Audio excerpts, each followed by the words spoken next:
Roberto, ¿puedo hacerte una pregunta? Sí, cómo no. Me hace un poquito de ruido el nombre radiación no ionizante. Si no ioniza, parecería ser que no es peligroso. Sin embargo, parece ser que la no ionizante es la peligrosa. Entonces tengo esa confusión. ¿Podrías aclarar eso?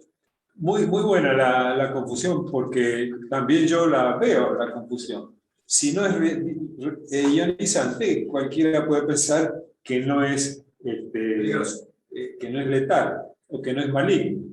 Bueno, es cierto, en realidad el nombre no ha sido adecuado. Tendría que haber sido radiaciones ionizantes de menor nivel o algo así, pero no, pero son letales. Eso, miren, yo le decía más temprano que tengo ejemplos de personas que han fallecido por ese tema. Que yo conocía, no es que, y que trabajaban en los transmisores, no es que en radiofrecuencia. Además, les digo, a mí me ha sucedido también trabajando en radiofrecuencia, estaba, digamos, apuntando un radioenlace de microondas de 10 GHz de frecuencia y habían unas ramas adelante de una planta que estaban estorbando esa señal, atenuándola estaban. Entonces yo me asomo para sacar esas ramas y cuando alcanzo la rama y las saco, pero en el momento me da un golpe de calor que lo sentí muy fuerte en la mejilla izquierda. Y yo digo, ay, por Dios, esto no lo tendría que haber hecho. Pero te das cuenta de cómo son, te dan calorcito en la piel.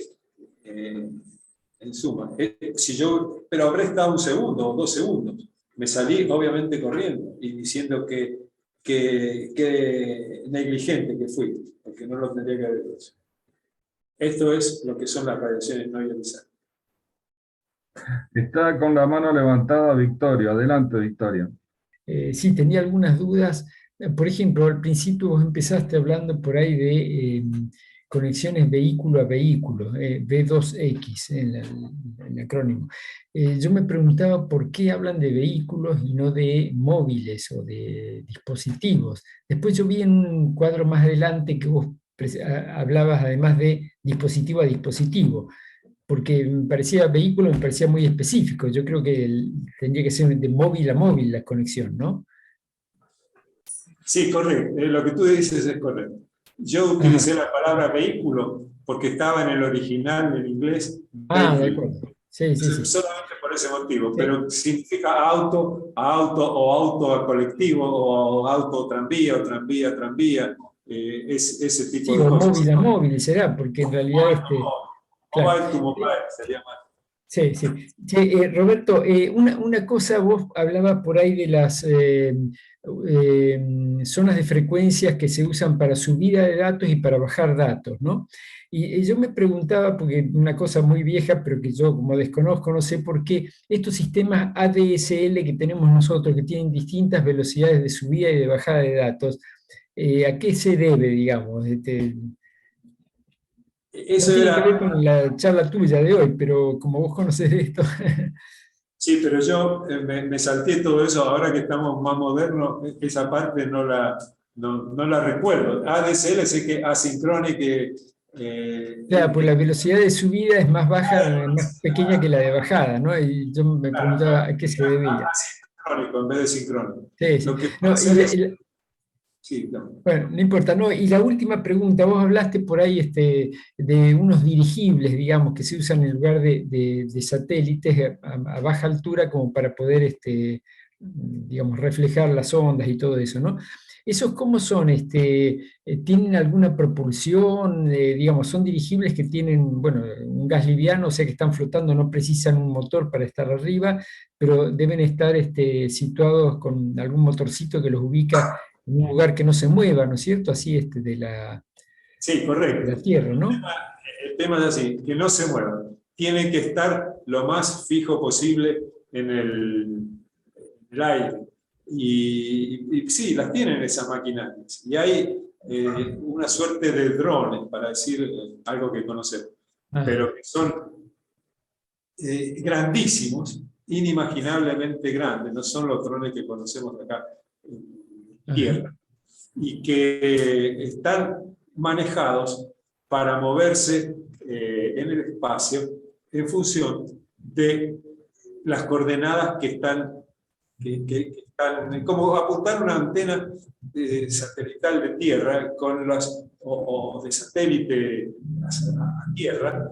Yo me acuerdo, he instalado satélites, estaciones satelitales de tierra con antenas muy grandes que tenían sistemas automáticos de seguimiento de la señal en función de la intensidad de señal, cómo variaba la intensidad de señal. O sea, si va, pero era un algoritmo que iba dando una vuelta así como en espiral, recorriendo la intensidad de señal, cómo bajaba, y el tipo la cambiaba para ir, el algoritmo ese cambiaba la posición de la antena de una manera automática en función de la señal. O sea que apuntaba a la antena como uno la hace cuando va a apuntar un radio láser de microondas exteriores, o con la CIA, porque ahora ya no se hace más, la apuntaba con que te medía el control automático de ganancia, el nivel.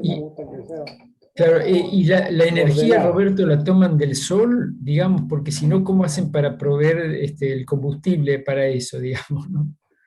Claro, sí, célula solar. Ok. Bueno, gracias. Yo me quedé con una duda cuando dijiste que ese dirigible estaba a 30.000 kilómetros. Y... No dije eso, no dije eso. Bueno, por favor aclarame eso. No, el dirigible no está a 30.000 kilómetros. El que está a 30.000 kilómetros es el satélite geoestacionario.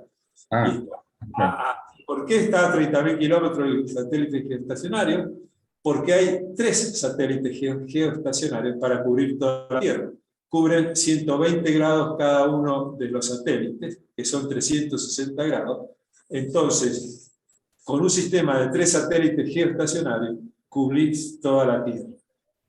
Obviamente están conectados entre sí, pero son geoestacionarios, están siempre en el mismo lugar. Y esos también tienen el corrector de ubicación. Claro, la duda me surgió porque en realidad si tenemos en cuenta el viaje, el vuelo que hacemos en un avión comercial que va prácticamente a 10 kilómetros de altura sobre la Tierra, entonces por eso me surgió la duda, porque supongo que el dirigible debe estar por debajo de esa altura, debe estar por debajo de los 10 kilómetros. ¿Es así, Roberto? Mira, no te puedo contar con certeza a qué altura está. ¿Quién más quiere preguntar? Los satélites a baja cuota son aquellos que te permiten, por ejemplo, ver las previsiones meteorológicas con una exactitud terrestre de, qué sé yo, no puedo decir metros, pero de 1 kilómetro.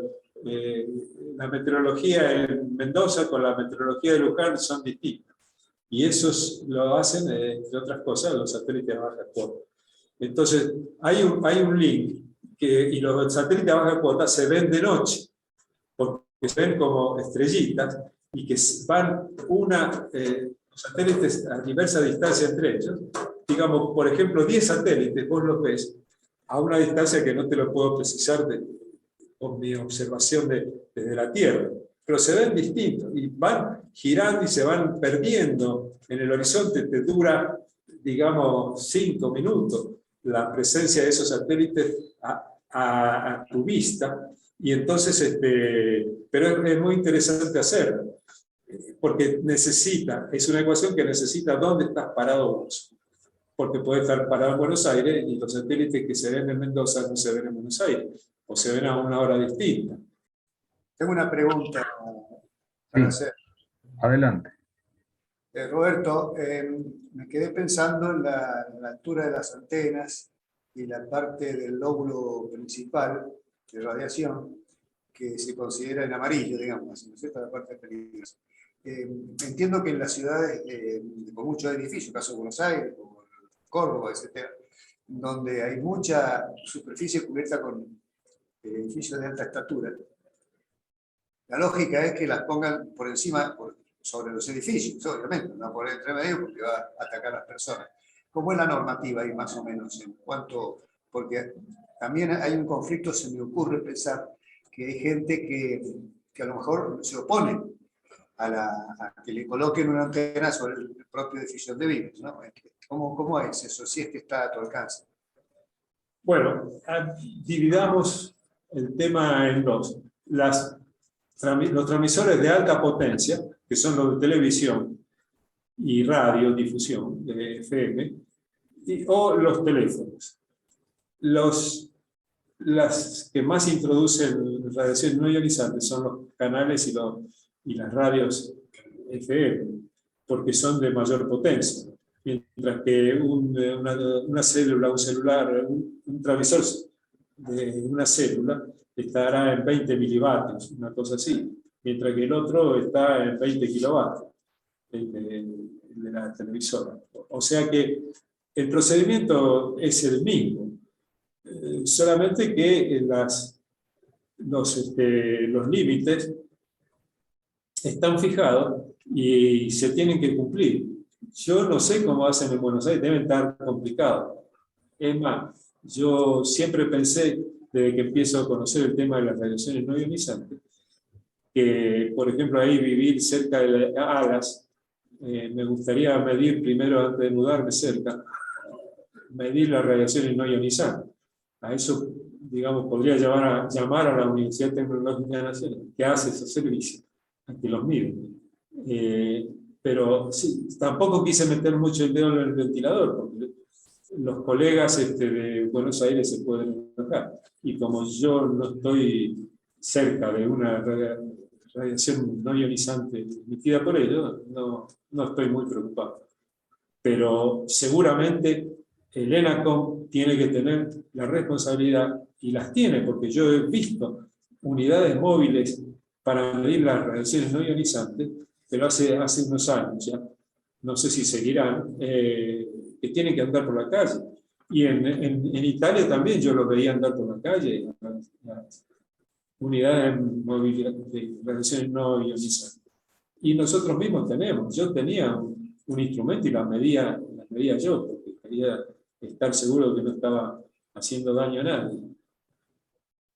Sí, la intención era darte el pie para que aclararas esa situación, porque yo estoy casi seguro que debe estar resuelta, y para más que nada llevar tranquilidad a la gente, que tanto le teme a esto del 5G y todo eso. Si bien yo ignoro cuál es la solución que le habrán dado, pero la solución tiene que estar. Esa era la intención de la pregunta. Gracias, Roberto. Sí, coincido con lo que aclaró Eduardo. La solución tiene que estar. No es posible. Bueno, acá es para profundizar bastante. Por ejemplo, voy a alargar una pelotita para profundizar, no en este momento. Cuando se hicieron los límites de las radiaciones no ionizantes, se hicieron sobre seres humanos. ¿Sí? Entonces los seres humanos son 30 volts por metro. Si están por debajo del 30 volts por metro, el ser humano está contento. Si va una paloma, yo no sé cuál es la radiación no ionizante que afecta a una paloma. ¿Me explico? Hay que ver si sigue volando. Una cotorra, por ejemplo, vos ves los árboles llenos de cotorras, ¿sí? No sé cuál es el límite para no dañar a la cotorra. Yo no creo que se hayan hecho esas mediciones, pero tampoco quiero despertar el perro que duerme, como se dice en Italia. Svegliare il cane che dorme. No lo quiero despertar, porque acá no están durmiendo. Bueno, Roberto, como ya estamos en el tiempo, quiero agradecer primero a la Facultad Regional Mendoza por el apoyo que nos da, a las autoridades, a la gente de Secretaría de Egresados y principalmente a Jorge Garoni y a Gustavo Busquet, que se han preocupado de este apoyo. Concretamente, el aula se ha podido usar así por el esfuerzo que hicieron ellos. Agradezco a todos los que están presentes, muchos se han retirado, pero si ya no hay más preguntas, les pido si podemos abrir la pantalla, que nos veamos todos, y le brindamos un aplauso nuevamente a Roberto Lauro y por su esfuerzo y por su amplia visión de la cosa.